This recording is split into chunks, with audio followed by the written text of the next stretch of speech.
Hello students, welcome to Agriculture Rankers Academy. इस lecture में हम शुष्क भूमि कृषि के लिए रणनीतियाँ यानी स्ट्रेटजीज फॉर ड्राईलैंड एग्रीकल्चर, यानी हम ड्राईलैंड एग्रीकल्चर में कौन सी रणनीतियाँ अपनाएं कि हमें अच्छा लाभ प्राप्त हो और कृषि करने में आसानी हो।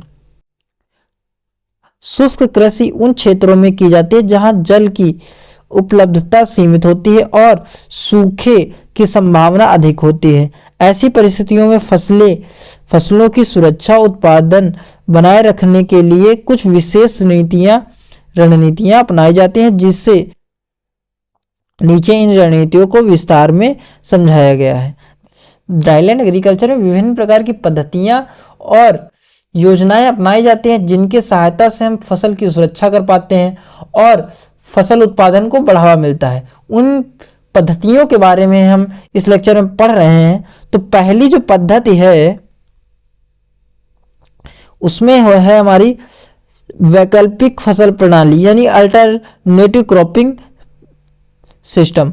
वैकल्पिक फसल प्रणाली का मतलब है कि एक ही क्षेत्र में अलग अलग फसलों को उगाने की ऐसी विधि जो मिट्टी की नमी और पोषक तत्वों को कुशल उपयोग करती है।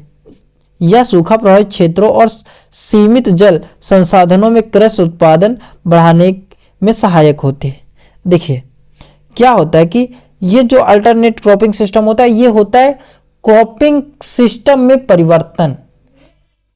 जो क्रॉपिंग सिस्टम होता है उसमें जो हम चेंज कर देते हैं वही होता है ये।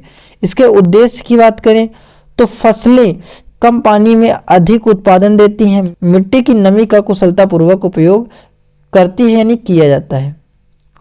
उदाहरण है बाजरा, मूंग, अरहर जैसी फसलें।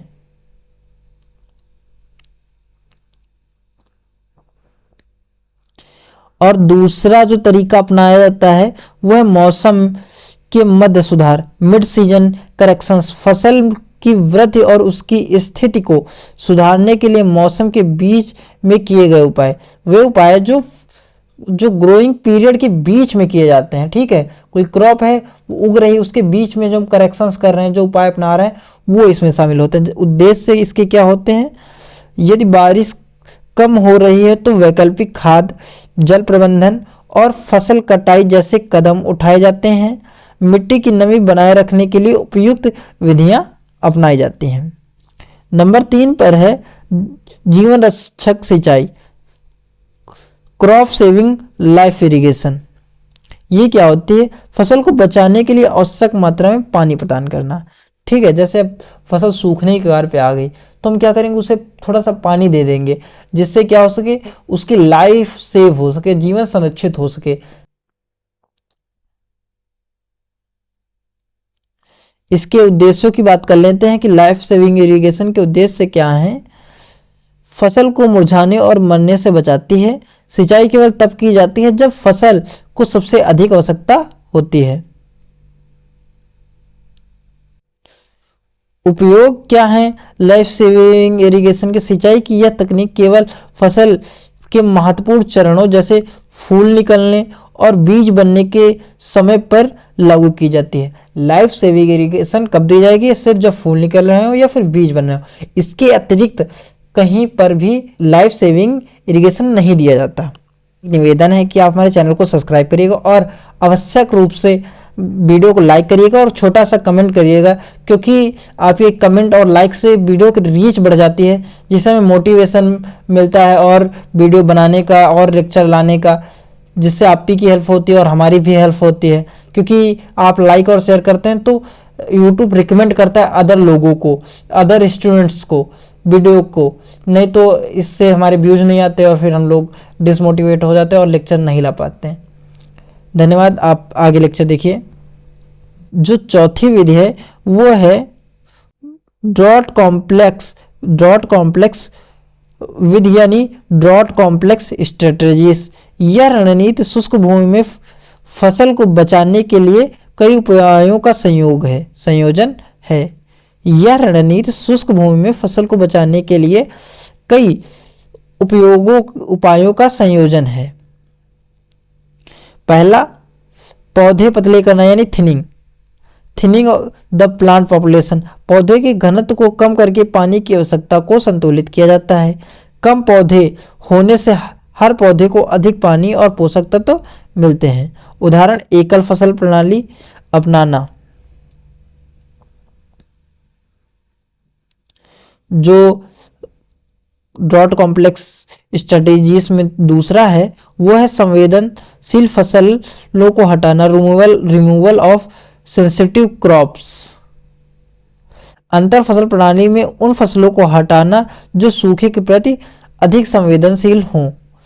पानी की कमी को सहन करने वाली फसलों को छोड़ना, यानी वे फसलें जो रोगग्रस्त हैं या फिर जो कि अच्छे से विकसित नहीं उन्हें हटा दिया जाता है, और जो अच्छे से विकसित हो रही हैं उन्हें वैसे ही छोड़ दिया जाता है।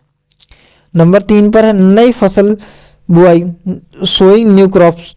यदि फसल की शुरुआती बारिश के कारण नुकसान हुआ है तो उपयुक्त मौसम के अनुसार नई फसल लगाई जाती है। शेष मौसम में उपयुक्त फसल का चयन किया जाता है। देखिए क्या होता है, कई बार फसल खराब हो गई तो अब हम उसे थोड़ी ग्रो करेंगे, जहां उसे या तो परिवर्तित करके दूसरी फसल लगा देंगे, या फिर कई बार ऐसा होता है कि किसी पर्टिकुलर एरिया में, जो खेत के पर्टिकुलर एरिया में, मैं चित्र के माध्यम से समझाता हूं। जैसे ये हमारा कोई एक एरिया है, ओके, इसके इस क्षेत्र में फसल पूरी तरीके से नष्ट हो गई, ओके। यहां पर जब फसल नष्ट हो गई तो हम क्या करेंगे, यहां पर कोई दूसरी फसल बो देंगे जिससे हमें उत्पादन मिल जाएगा। और ये फसल किस अनुसार होगी, मौसम के अनुसार होगी। उदाहरण इसका है मूंग और उड़द जैसी फसलें अपनाई जाती है क्योंकि ये शॉर्ट ड्यूरेशन है और ड्रॉट रेजिस्टेंस भी हैं और नमी संरक्षण भी करती हैं। ये ड्रॉट कॉम्प्लेक्स स्ट्रेटेजीज में चौथा जो तरीका है वो फसल कटाई है। यदि फसल को थोड़ा नुकसान हुआ हो तो फसल के तने से पुनः नई वृद्धि की जाती है। यह उन फसलों में उपयोगी है जिनमें रूट सिस्टम मजबूत होता है। उदाहरण है इसके गन्ना और ज्वार। जो ड्रॉट कॉम्प्लेक्स के बाद जो अगली विधि आती है वो मानसून प्रबंधन यानी मानसून मैनेजमेंट आता है। मानसून मैनेजमेंट को पढ़ते हैं। गहरी जुताई से बचाव, नो डीप प्लगिंग। मिट्टी की नमी को संरक्षित रखने के लिए गहरी जुताई नहीं की जाती। हल्की जुताई बारिश के पानी को मिट्टी में गहराई तक जाने देती है। मिट्टी की बनावट का ध्यान रखना, सॉइल टेक्सचर। पानी रोकने की क्षमता वाली मिट्टी क्ले सॉइल और लोम को प्राथमिकता दी जाती है। रेतीली मिट्टी से बचाव किया जाता है क्योंकि इसमें पानी तेजी से नीचे स्तर पर चला जाता है। पानी की उत्पादकता बढ़ाना। देखिए पहले मैं क्ले सॉइल बता देता हूँ। इसकी जो वाटर होल्डिंग कैपेसिटी होती है वो ज़्यादा होती है, यानी पानी को लंबे समय तक ऐसे एब्जॉर्ब किए हुए रखती है, ओके। जो लोम सॉइल और क्ले सॉइल होती है। और रेतीली मिट्टी जैसा हम रेत, ये क्या होती है, ये लंबे समय तक पानी को होल्ड करके यानी धारण करके नहीं रख पाती। आगे हम बात करें पानी की उत्पादकता बढ़ाना, वाटर प्रोडक्टिविटी। पानी की हर बूंद का उपयोग अधिक उत्पादन प्राप्त करने के लिए किया जाता है। उदाहरण की बात करें अगर इसमें हम, तो मृदा संरक्षण तकनीक जैसे मल्चिंग हो गया, प्लास्टिक या जैविक सामग्री का प्रयोग करते हैं मल्चिंग में हम।